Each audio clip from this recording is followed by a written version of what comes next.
Good morning everyone. आज हम लोग जानेंगे कि बच्चों को वर्ण ज्ञान कराने के बाद हम उनको क्या सिखाएं। मतलब अगर अक्षर ज्ञान हम करा दे रहे हैं, जैसे अ से ज्ञ तक सिखा दे रहे हैं, उसके बाद ये नहीं समझ में आता कि इसके बाद हम बच्चों को क्या सिखाएं। तो आप सबसे पहले जानें कि सबसे पहले हमें अक्षर ज्ञान ही बच्चों को बहुत अच्छे से कराना है। जब तक बच्चा अ से ज्ञ तक हर एक वर्ण को अच्छे से पहचान नहीं लेता, तब तक हमको आगे नहीं बढ़ना है। इसके लिए क्या करना है, सबसे पहले हम अ से लेकर ज्ञ तक अच्छे से अभ्यास कराएंगे। जब बच्चा अ से लेकर ज्ञ तक एकदम अच्छे से पढ़ना सीख जाएगा, एक एक अक्षर को पहचान कर पढ़ने लगेगा, उसके बाद हम आगे बढ़ेंगे। और उसके बाद आगे हम बढ़ेंगे कि वर्ण ज्ञान से ही रिलेटेड, मतलब अक्षर पहचान से ही रिलेटेड हम कुछ एक्सरसाइज कराएंगे, जिससे ये क्लियर हो जाएगा बच्चे का कि वो अक्षर को पहचान रहा है कि नहीं। क्योंकि अक्षर आगे हम कुछ बच्चे को पढ़ाएं कि उसके पहले सबसे ज़्यादा ज़रूरी है कि वो हर वर्ण को अच्छे से पहचाने।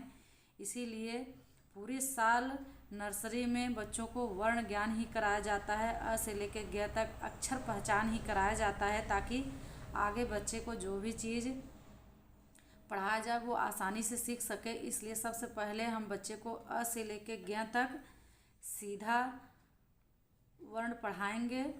जब इसका अच्छे से बच्चा अभ्यास कर लेगा, तो उसके बाद हम ये कंफर्म करने के लिए कि बच्चा एक एक वर्ण को पहचान रहा है कि नहीं, हम उससे उल्टा भी पढ़वा सकते हैं। जैसे हम ज्ञ से लेके अ तक पढ़वाएं। जब हम ज्ञ से अ तक बच्चा पढ़ता है तो काफ़ी हद तक वो सारे अक्षरों को पहचानना सीख जाता है। उसके बाद हम इन्हीं वर्णों से रिलेटेड कुछ एक्सरसाइज कराएंगे।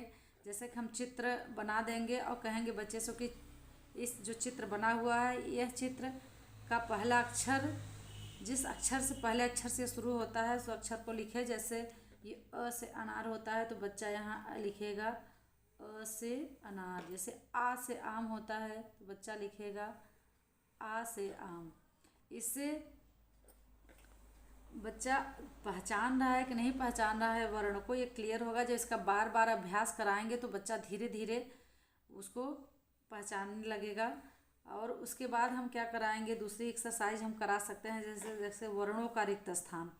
जैसे हम अ से लेकर ज्ञ तक लिखेंगे तो हम जो वर्ण लिखेंगे कुछ कुछ वर्ण का रिक्त स्थान छोड़ देंगे, जिससे बच्चा फिल करेगा, उसको भरेगा। इससे मतलब कौन से वर्ण का स्थान कहाँ है और इसके बाद कौन सा वर्ण आता है, उसके बाद वो वर्ण कैसे लिखा जाता है, वो सारी चीज़ें बच्चा इसमें अगर वो सीखा रहेगा तब इसको भर पाएगा, और तब जाके हमारा ये वर्ण पहचान कंप्लीट होगा। जब बच्चा, इसीलिए पूरे साल ये पढ़ाया जाता है बच्चा, ताकि अच्छे से हर अक्षर को पहचानना सीख जाए। उसके बाद ही हम नेक्स्ट स्टेप पे पहुंचते हैं। जैसे शब्दों का ज्ञान, मतलब कि दो अक्षर से बनने वाले शब्द पर हम पहुंचते हैं। दो अक्षर वाले शब्द बनने की जो शुरुआत होती है, वो दो वर्णों को जोड़कर जो शब्द बनता है, यहाँ से शुरू किया जाता है। जैसे क धन ल बराबर कल, न धन ल बराबर नल। ऐसे ही इसका अभ्यास कम से कम आप एक सप्ताह कराएं, और अच्छे से बच्चा जोड़ना, अक्षरों को जोड़कर शब्द बनाना, उसको पढ़ना।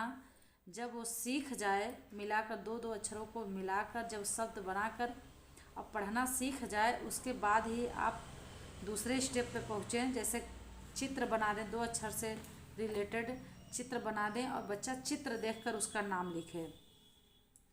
तब बच्चा जब ये नाम लिखेगा तो लगभग दो अक्षर से बनने वाले शब्द को, इसका मतलब कि वो समझ रहा है, समझ के साथ लिख रहा है। उसके बाद हम दूसरे स्टेप पे पहुँचेंगे।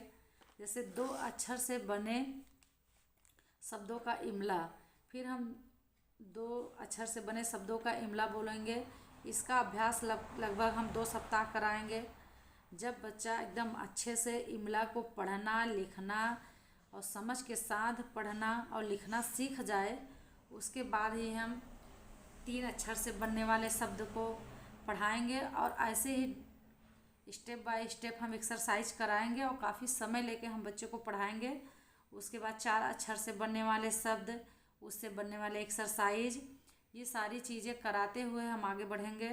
तब उसके बाद इन सब 2 3 4 अक्षर वाले शब्द का जब बच्चों को अच्छे से ज्ञान हो जाए, शब्द बनाना, इमला लिखना, इमला पढ़ना, 2 अक्षर से 3 अक्षर से 4 अक्षर से बनने वाले शब्द से बनी छोटी छोटी कहानियाँ जब बच्चा पढ़ना सीख जाए, लिखना सीख जाए, उसके बाद हम मात्रा ज्ञान पर आते हैं। फिर हम बच्चों का मात्रा ज्ञान कराते हैं और मात्रा ज्ञान में सबसे पहले हम मात्राओं की पहचान कराते हैं। सारे मात्राओं को बच्चा पहचानने लगे, इसके लिए हम इन मात्राओं को पढ़ाएंगे, बार बार इसका अभ्यास कराएंगे। उसके बाद हम एक एक मात्रा को लेके चलेंगे। जैसे इन मात्राओं को हमने पहचानना सिखा दिया, बच्चा जान गया कि आ की मात्रा कैसे होती है, इ की मात्रा कैसी होती है, ई की मात्रा कैसे होती है, उ की मात्रा कैसी होती है। ऐसे वो अ तक जब सभी मात्राओं को पहचान जाएगा तो हम एक एक मात्रा को लेके चलेंगे और एक एक मात्राओं से बने शब्द, इमला, एक्सरसाइज जो भी रहेगा हम सारी चीज़ें कराएंगे।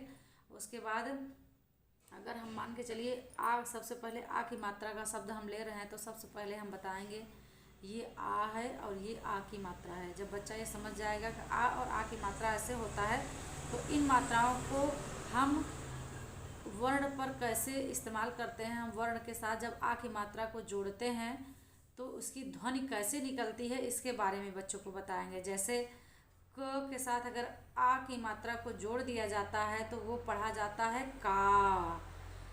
जब ये ख में आ की मात्रा नहीं लगा है तो हम इसको पढ़ रहे हैं ख, लेकिन जब आ की मात्रा को जोड़ दिए तो इसको हम पढ़ रहे हैं खा। तो बच्चा दोनों में अंतर समझेगा कि जब मात्रा नहीं लगी है तो इसको हम ख, और जब मात्रा लग जा रहा है तो इसको हम खा पढ़ रहे हैं। इसका मतलब इसके ध्वनि में अंतर आ रहा है।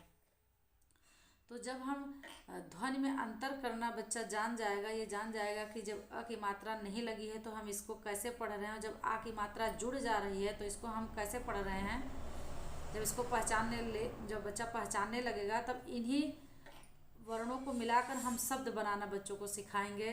जैसे काका, मामा, ताला, नाला, ऐसे। और फिर उसको हम जोड़ कर लिखना सिखाएंगे। जैसे क प्लस आ की मात्रा, फिर क